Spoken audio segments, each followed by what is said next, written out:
আসসালামু আলাইকুম এভরিওয়ান। আজকে আমি দেখাবো একটি আরএফএল এর এক্সপার্টের একটা স্কেল। এটা 30 কেজি স্কেল, মিনিমাম আছে 20 গ্রাম, ডিভিশন করা আছে, ডিভিশন লেখা আছে 2 গ্রাম থেকে। এটার সমস্যা ছিল পিসিবি নষ্ট হয়ে গেছে। এই পিসিবিটা ভিতরে ছিল, এটা নষ্ট হয়ে গেছে। ব্যাটারিটাও অনেকদিন ফেলে রাখার কারণে ব্যাটারিটাও নষ্ট হয়ে গেছে। তো এটার পিসিবি চেঞ্জ করা হয়েছে, ব্যাটারি চেঞ্জ করা হয়েছে। এখন ক্যালিব্রেশনের মাধ্যমে ওজনটা অ্যাকুরেট করতে হবে। সর্বপ্রথম আমরা স্কেলটা অন করে নিব।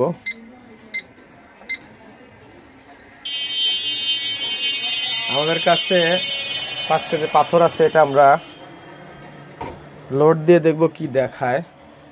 5 কেজি পাথর লোড দিয়েছে, দেখেন পুরাই মাথা নষ্টের মতন আবল তাবল লোড দেখাচ্ছে, ওজন দেখাচ্ছে। যেটাই হোক, ক্যালিব্রেশন করলে অবশ্যই ওজনটা ঠিক হয়ে যাবে। এটার আমি কোডটা গোপন রাখবো, যেহেতু অনেকেই এই কোড নিয়ে ওজন এলোমেলো করতেছে, যার কারণে আমি এই কোডটি গোপন রাখবো।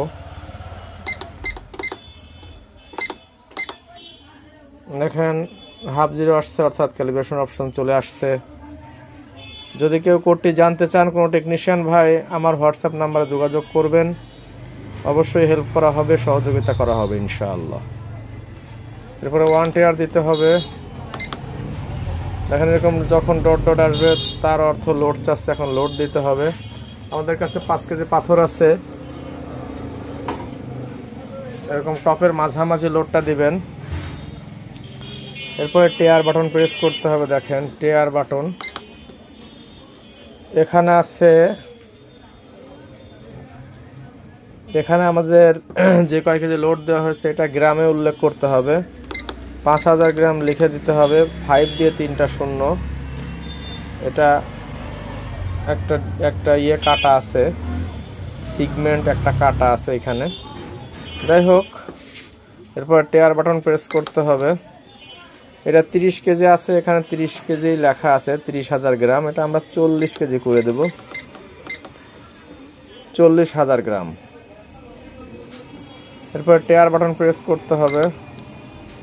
3 অপশন আসছে, 5 অপশন আসছে, এখানে 3 আছে, মানে 3 সংখ্যা পূর্বে পয়েন্ট হবে 3 আছে, 3 থাকবে। এখন দেখেন এখানে 5 গ্রাম আছে, এটা 5 গ্রাম থাকবে না, এটা 2 গ্রাম আমরা করে দেব। যেহেতু 2 লেখা আছে, আমরা 2 গ্রাম করব। দেখেন 2 দিতে হবে, এখানে 2 লেখা আসছে। এরপরে টিয়ার দিলে ফাইনাল হবে, দেখতে থাকুন। দেখেন সময় তো বরাবর 5 কেজি হয়ে গেছে, 5 কেজি পাথর লোড দেওয়া আছে। তো ভিডিওটি দেখার জন্য অসংখ্য ধন্যবাদ। ভিডিও দেখে যদি কোনো কিছু শিখতে পারেন, অবশ্যই চ্যানেলটি সাবস্ক্রাইব করবেন এবং লাইক কমেন্ট শেয়ার করে সাথেই থাকবেন। ধন্যবাদ সবাইকে। আসসালামু আলাইকুম ওয়া রাহমাতুল্লাহ।